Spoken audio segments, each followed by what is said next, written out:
हाँ बेटा, सबसे पहले सभी बच्चों से सुप्रभात।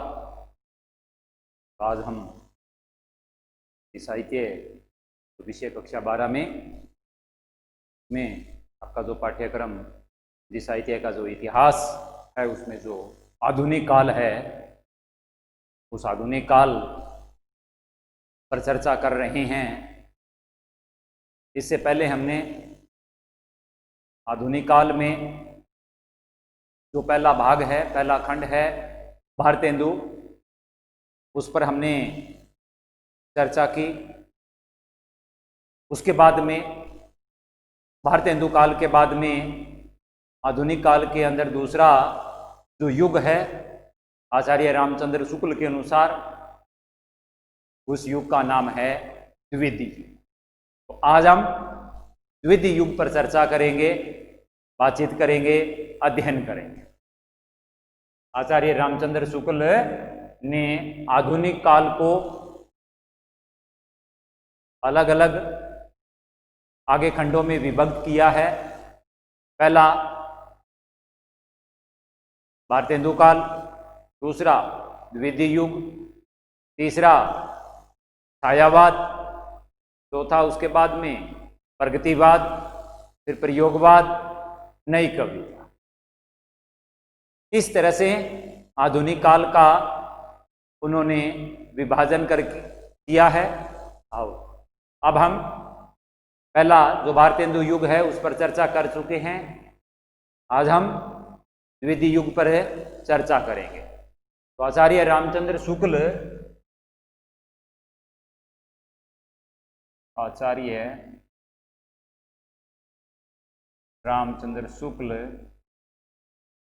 ने आधुनिक काल को पहले भारतेंदु के रूप में बांटा है और दूसरा वह है द्विवेदी युग। दूसरा जो इन्होंने बांटा है, नाम दिया है, उसका नाम है द्विवेदी युग। इसका जो समय है, अवधि है, वो 1900 से 1918 तक लगभग मानी। आचार्य रामचंद्र शुक्ल ने द्विवेदी युग का जो समय है, यानी इस युग की जो साहित्यिक धारा जो चली है, इस युग के अंदर जो साहित्य की रचना हुई है, उस रचना काल की जो अवधि रही है वो लगभग 1900 से 1918 तक की मानी। अब बात करते हैं इस युग पर। बेटा देखिए बेटा, इस युग को दूसरा नाम इसके बारे में जागरण काल भी इसको कह सकते हैं, क्योंकि इस युग में सबसे ज्यादा जो समाज में बुराइयां थी, कमियां थी, दोष थे, उनको दूर करके सुधार किया जा रहा था। और इस सुधार करने के लिए जिन जिन लोगों का योगदान रहा, उन्हीं की जो सोच रही है, उनकी जो कार्यशैली रही है, वो सारी की सारी समाज में सुधार करने के लिए हो रही थी, यानी सुधार पर जोर दिया जा रहा था। तो इस काल को जागरण सुधार काल के नाम से भी जाना जाता है।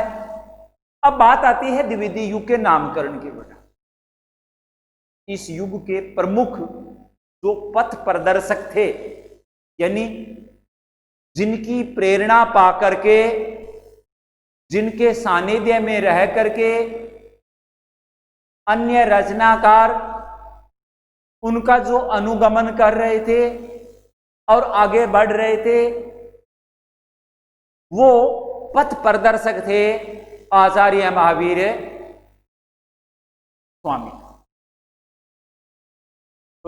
आचार्य महावीर प्रसाद द्विवेदी।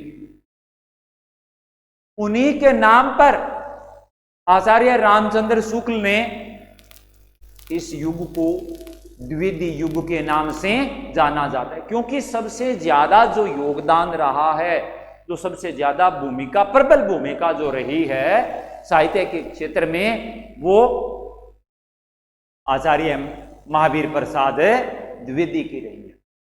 इसलिए इनके नाम पर ही इस युग का नामकरण हुआ है द्विवेदी। फिर इससे पहले, इनसे पहले हम जानते हैं बेटा कि यहां अंग्रेजों की सत्ता थी, और जो अंग्रेजी सरकार थी वो भारतीयों पर दमनकारी नीति अपना करके और भारतीयों का अत्याचार, अन्याय, शोषण कर रही थी। तरह तरह के उनके ऊपर जुल्म ढाए जा रहे थे। इसके अलावा यहाँ समाज की जो दशा थी वो बड़ी बुरी थी, यानी दुर्दशा थी। अब तक के जो रचनाकार थे वो भारत की इस दयनीय और दुर्दशा को लेकर के गंभीर नहीं थे, एक तरह से सोए हुए थे। लेकिन महावीर प्रसाद द्विवेदी की प्रेरणा पाकर के और इस युग के अन्य रचनाकार अब आंख बंद करके बैठने वाले नहीं थे। उन्होंने उनके सानिध्य में रह करके, उनकी प्रेरणा पाकर के और भारत की इस दुर्दशा के चित्रण करने के साथ साथ देशवासियों में स्वतंत्रता के लिए, स्वतंत्रता प्राप्ति की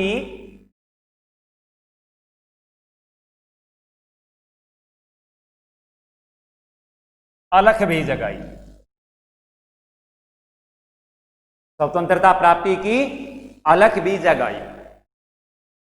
बेटा बीच में मैं बताऊं, अब जो हम ये पढ़ रहे हैं द्विवेदी युग, इस द्विवेदी युग का ये काव्यात्मक पक्ष चल रहा है। हम काव्यात्मक, हर युग के दो पक्ष है बेटा, काव्यात्मक और गद्यात्मक। तो हम जो यहां पढ़ रहे हैं वो काव्यात्मक पक्ष इसका पढ़ रहे हैं। तो इस तरह से इस युग के जो रचनाकार थे उन्होंने महावीर प्रसाद द्विवेदी की प्रेरणा पा करके और समाज की दयनीय और दुर्दशा के चित्रण करने के साथ साथ स्वतंत्रता प्राप्ति के लिए अलख जगाई। क्योंकि इससे पहले के जो रचनाकार थे एक तरह से वो सोए हुए थे। इस युग में अंग्रेजी सरकार का घोर विरोध हुआ और विरोध करने के लिए इस भूमि पर बड़े बड़े आंदोलन हुए। साहित्यकारों ने अपनी रचनाओं के द्वारा उन आंदोलनों को तीव्रता दी, यानी और बढ़ावा दिया, और जिसके परिणाम स्वरूप देश को, समाज को गोपाल चंद्र गोखले व बाल गंगाधर तिलक जैसे नेता समाज को मिले थे। उन्हें एक बार ये द्विवेदी युग का काव्यात्मक पक्ष है, तो इस युग में ये जागरण काल के नाम से जाना जाता है, क्योंकि समाज में बहुत बड़े स्तर पर समाज सुधार हुआ, एक जागरण यानी एक जागृति आई, चेतना आई, इसलिए इसको जागरण काल के नाम से जाना जाता है। इसमें मुख्य भूमिका निभाने वाले महावीर प्रसाद द्विवेदी थे, वही पथ प्रदर्शक बने और जिनके नाम पर इस युग को द्विवेदी युग कहा जाता है। इस युग में भारत की जो बुरी दशा थी, यानी जो दुर्दशा थी, उस दुर्दशा के चित्रण करने के साथ साथ इस युग के रचनाकारों ने भारत में स्वतंत्रता प्राप्ति की अलख जगाई, यानी चेतना जगाई। और इससे पहले के जो रचनाकार थे एक तरह से वो शांत थे। अंग्रेजी सरकार की दमनकारी नीतियों का इस युग में विरोध हुआ। उसका विरोध करने के लिए पूरे भारत में व्यापक रूप से आंदोलन चलाए गए, और इन आंदोलनों का ही परिणाम रहा है कि हमें उस समय गोपाल चंद्र गोखले व बाल गंगाधर तिलक जैसे नेता देश को अमूल्य निधि के रूप में मिले हुए। ये था द्वितीय युग का कलात्मक पक्ष। अब आगे बात करते हैं बेटा, इस युग में और क्या क्या विषय रहे हैं। देखिए बेटा, द्वितीय युग में मुख्यतः 1903 से जो सरस्वती पत्रिका थी उसका संपादन आचार्य हजारी प्रसाद द्विवेदी ने करना शुरू कर दिया था। आचार्य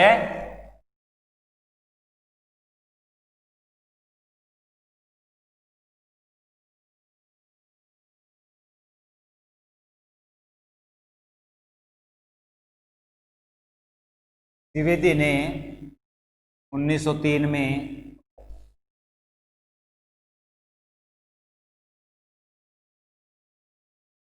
सरस्वती पत्रिका का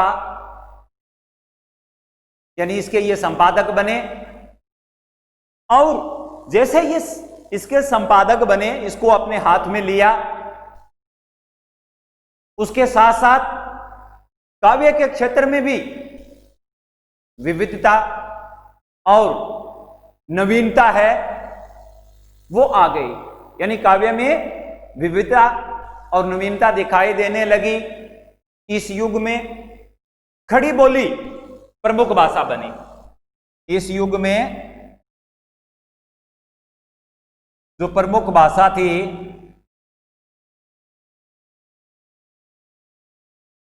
वो थी बेटा खड़ी बोली। यानी इस युग में ज्यादातर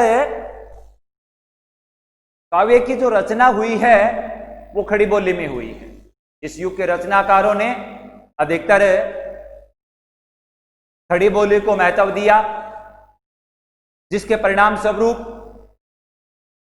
यानी मैथिली शरण जैसे रचनाकार इस युग में अवतरित हुए। इस युग में राष्ट्रीयता, नीति, आदर्श, समाज सुधार, अछूतों का उद्धार, वर्ण्य विषय का विस्तार, हास्य, व्यंग्यपूर्ण आदि इस युग के रचनाकारों ने अपनी रचनाओं का विषय बनाया।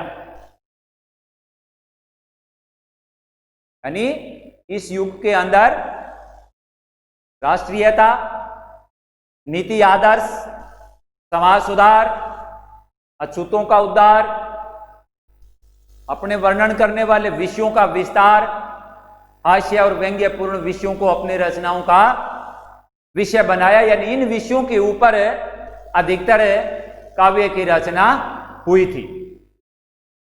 अब आगे जिक्र करते हैं बेटा, इस युग के प्रमुख कवि कौन कौन से रहे।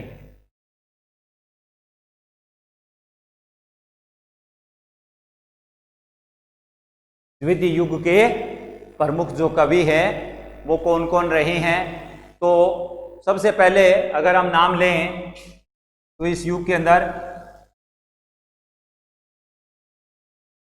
नथुराम शर्मा शंकर, नथुराम शर्मा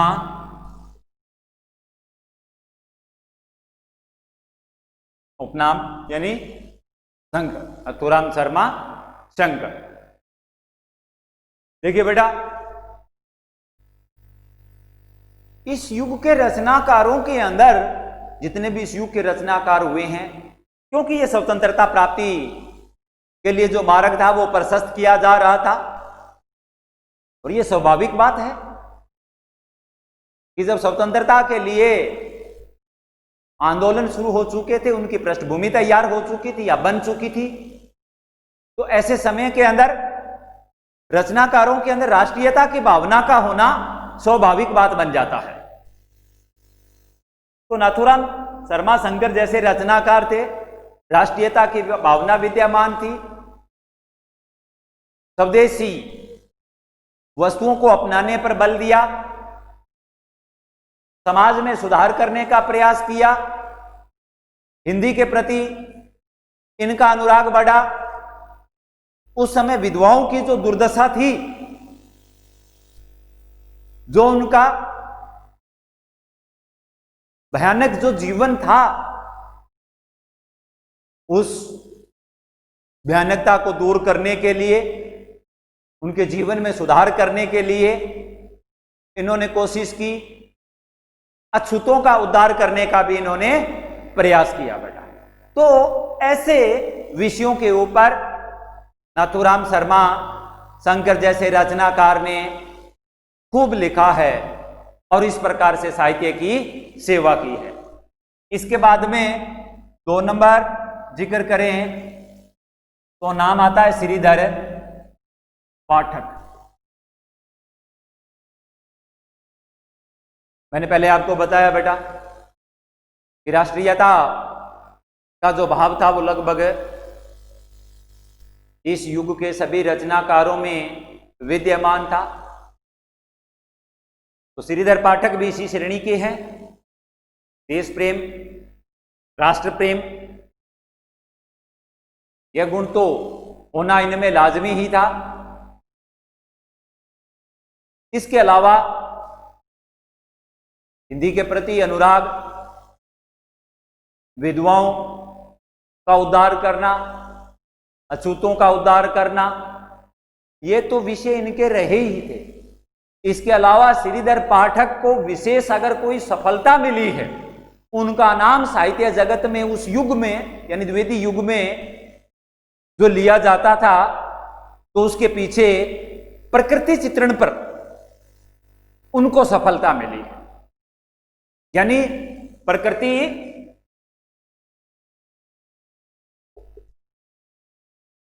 श्रीधर पाठक ने उस युग के अंदर अपनी रचनाओं के द्वारा प्रकृति के बहुत ही सुंदर जो आयाम है वो साहित्य के सामने प्रस्तुत किए हैं। यानी सुंदर रूप प्रकृति का चित्रित किया है और ऐसा अद्भुत प्रकृति का रूप चित्रित करके इनको इस युग में सफलता मिली है। इसलिए श्रीधर पाठक का नाम द्विवेदी युग में बड़े सम्मान के साथ लिया जाता है। फिर इसके बाद में नाम आता है स्वयं आचार्य महावीर प्रसाद द्विवेदी जी का, जिनके नाम पर इस युग का नामकरण हुआ है। ये मैं पूर्व में बता चुका हूं कि इनकी तो सबसे बड़ी भूमिका इस काल के अंदर रही थी। इसलिए रचनाकारों का जिक्र करते समय इनका भी नाम लिया जाएगा। इन्होंने 1903 से 1920 तक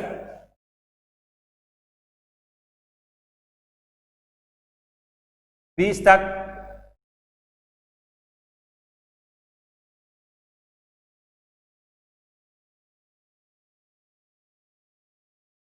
1903 से 1920 तक सरस्वती पत्रिका का संपादन का कार्य किया, यानी इसको अपने हाथों में लिया और यहां इन्होंने बड़ी मेहनत व लगन से काम किया। इन वर्षों के अंदर यानी लगभग 17 वर्षों तक इन्होंने इस पत्रिका के द्वारा बड़ी मेहनत और लगन से कार्य किया। इस पत्रिका के द्वारा इन्होंने हिंदी भाषा के व हिंदी साहित्य के उत्थान के लिए जो कार्य किए उस युग के अंदर उनको कभी बुलाया नहीं जा सकता, यानी वो अपने आप के अंदर अविस्मरणीय है। महावीर प्रसाद द्विवेदी अपने आप में कवि होने के साथ साथ ये उपन्यासकार भी थे और ये निबंधकार भी थे, यानी कई रूपों के अंदर ये हमारे सामने आते हैं, कवि के रूप में, उपन्यासकार के रूप में और निबंधकार के रूप में भी ये हमारे सामने आते हैं। इसके बाद में 4 नंबर हम आगे रचनाकारों का नाम लेते हैं तो उनमें नाम आता है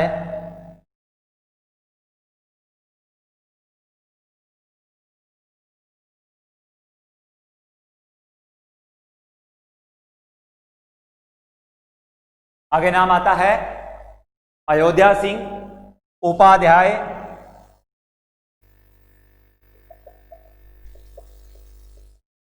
हरियोद। इनका पूरा नाम है श्री अयोध्या सिंह उपाध्याय हरियोद। द्वितीय युग में अयोध्या सिंह उपाध्याय का नाम भी बड़े सम्मान के साथ स्वीकार किया जाता है। ये कवि तो थे ही, और कवि होने के साथ साथ ये उच्च कोटि के उपन्यासकार, आलोचक व एक इतिहासकार भी माने जाते हैं। अयोध्या सिंह उपाध्याय हरियोद जो है, ये कवि होने के साथ साथ एक उच्च कोटि के उपन्यासकार, आलोचक व अच्छे इतिहासकार भी माने जाते हैं। इनके अगर काव्यों की बात करें तो इनके काव्यों में जो नाम आता है प्रिय प्रवास,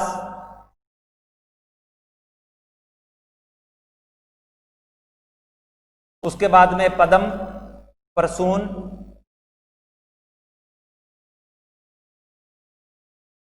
प्रिय प्रवास, पदम प्रसून, चुभते चोबदे, चुभदे चोबदे, उसके बाद में चोखे चोपदे,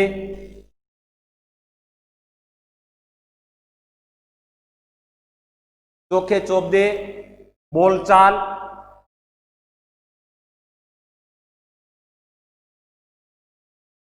रस कलश, चुपते चोपदे, बोलचाल, रस कलश, वेदई वनवास,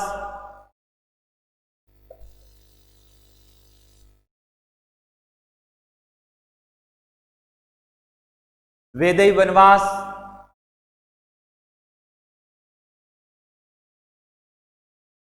आदि इनकी प्रमुख रचनाएं हैं बेटा। कौन कौन सी है? प्रिय प्रवास, पदम प्रसून, चुपदे चोपदे, चोखे चोपदे, बोलचाल, रस कलश और वेदई वनवास। इसके अलावा प्रिय प्रवास, प्रिय प्रवास जो है वो खड़ी बोली में लिखा गया इनका पहला महाकाव्य माना जाता है। प्रथम खड़ी बोली का, खड़ी बोली का प्रथम महाकाव्य माना जाता है।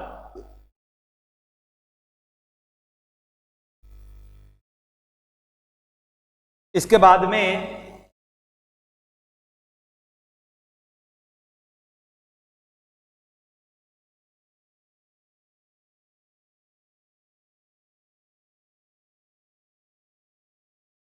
आगे जिक्र करते हैं कि इस युग के प्रमुख कवि चल रहे हैं।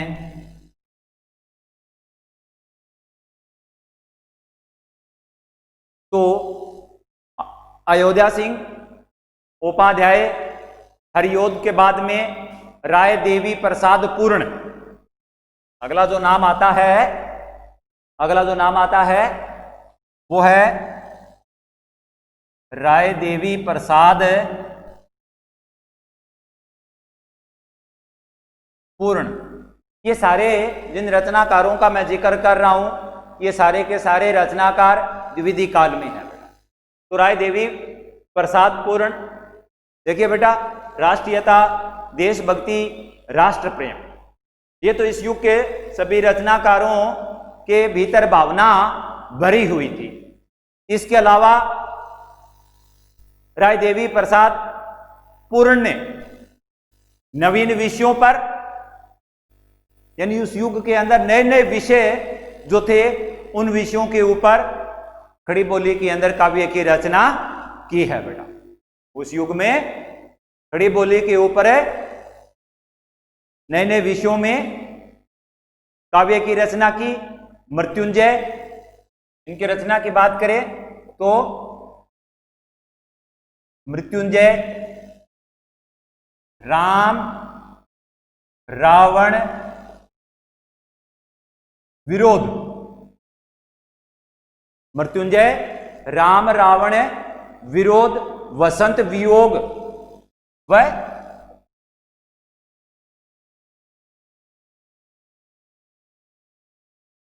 ये इनके प्रमुख क्या माने गए हैं? काव्य माने गए हैं।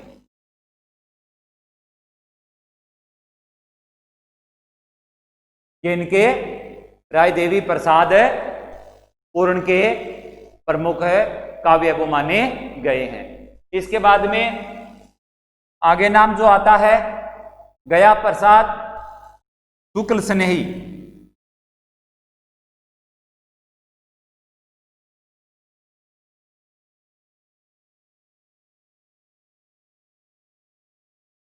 गया प्रसाद शुक्ल स्नेही।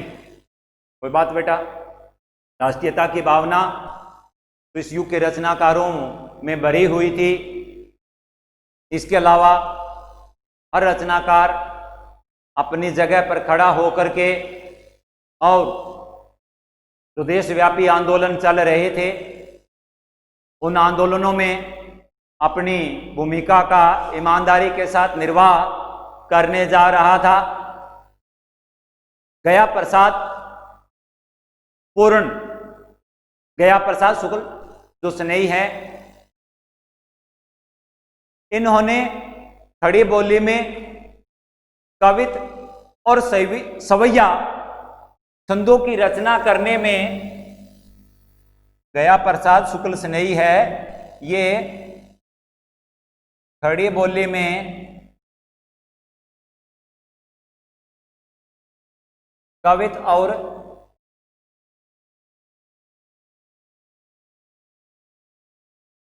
सवैया छंदों की रचना करने में निपुण माने जाते हैं। गया प्रसाद शुक्ल स्नेही है, वो खड़ी बोली के अंदर इस युग में यानी द्विवेदी युग में कवित और सवैया छंदों की रचना करने में निपुण माने जाते हैं। इन्होंने खड़ी बोली में अनेक प्रकार के प्रायण गीत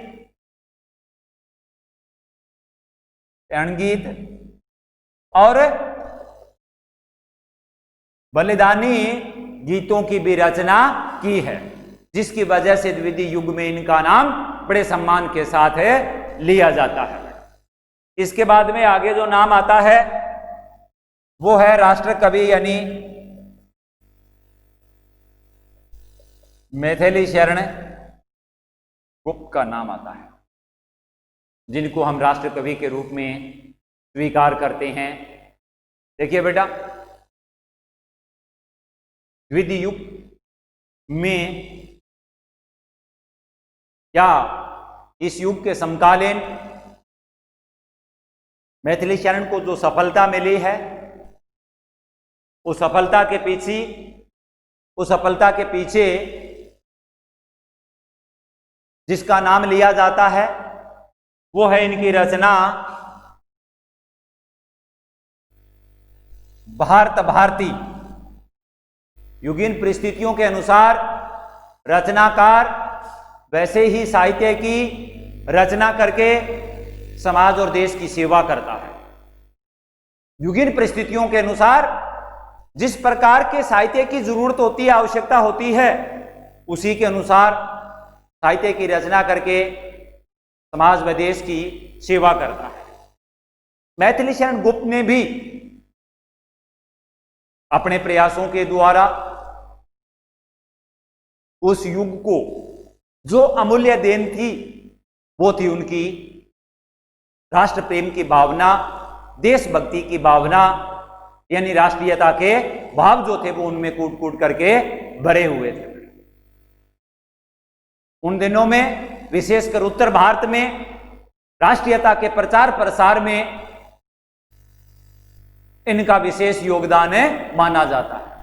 उस युग में यानी उत्तर भारत में उन दिनों में जो राष्ट्रीयता की भावना का प्रचार प्रसार हो रहा था, उसके अंदर इनका विशेष योगदान माना गया है। इसीलिए राष्ट्र कवि के रूप में भी इनको क्या मिली थी, उन दिनों में प्रसिद्धि मिली थी। रामचरितमानस के बाद अगर बात करें, रामचरितमानस के बाद अगर दूसरा कोई आधुनिक काल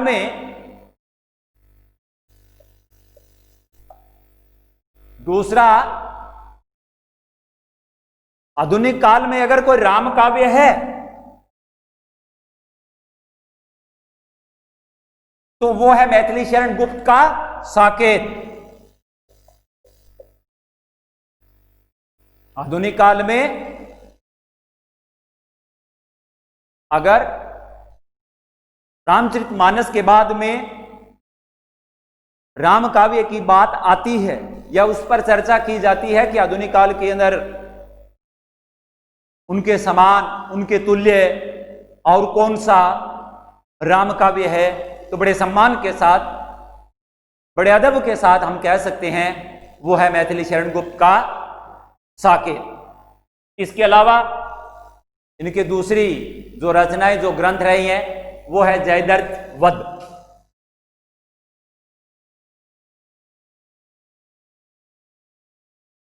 जयद्रथ वध, भारत भारती, ये तो आएगा ना।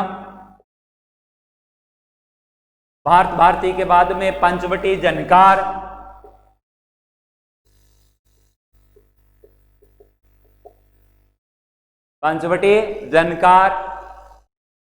साकेत है ही है।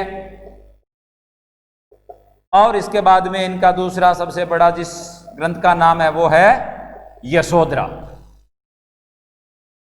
इनकी सभी रचनाओं को साहित्य जगत के अंदर प्रसिद्धि मिली है और ये वो रचनाएं हैं जिनमें मैथिली शरण गुप्त ने अपनी मौलिकता का परिचय देकर के और उस मौलिकता को पाठक के सामने रखा भी है। यह भी इनकी प्रसिद्धि का एक मूल कारण माना जाता है। इसके बाद में आगे नाम आता है मैथिली शरण गुप्त के बाद में 8 नंबर पर बात करें, रामनरेश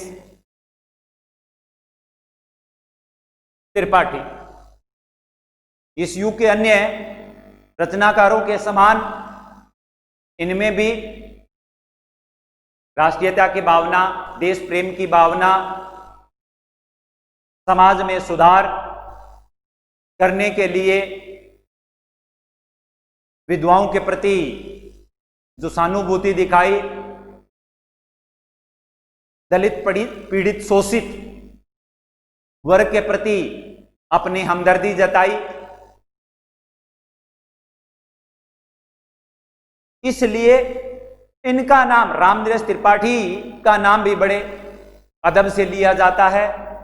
इनमें भी राष्ट्रीयता की भावना भरी हुई थी। मुख्यतः इनके 4 जो ग्रंथ है वो प्रकाशित हुए हैं। कितने ग्रंथ? 4 ग्रंथ इनके प्रकाशित हुए हैं, जिनमें नाम आता है मिलन, उसके बाद में मिलन के बाद में पथिक, मानसी और सौपन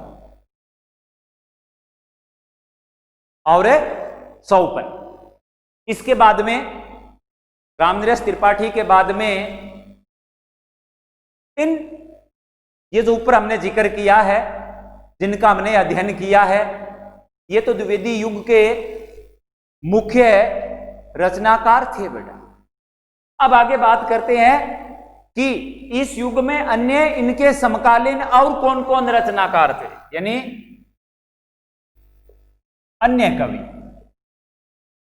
अन्य कवियों में किस किस का नाम आता है? भगवंत दीन का, भगवनदीन के बाद में अमीर अली मीर,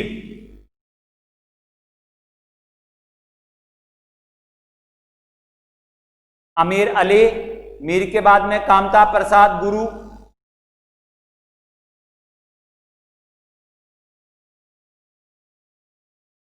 ये इनके समकालीन। फिर गिरिधर शर्मा,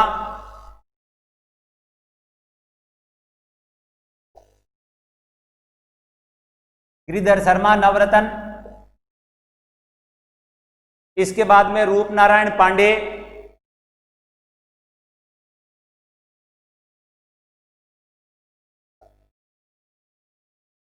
रूप नारायण पांडे के बाद में मुकुटधर पांडे,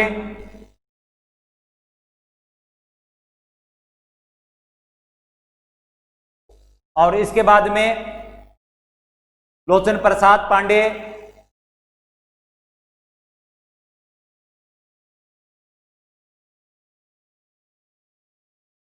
वह गोपाल सिंह।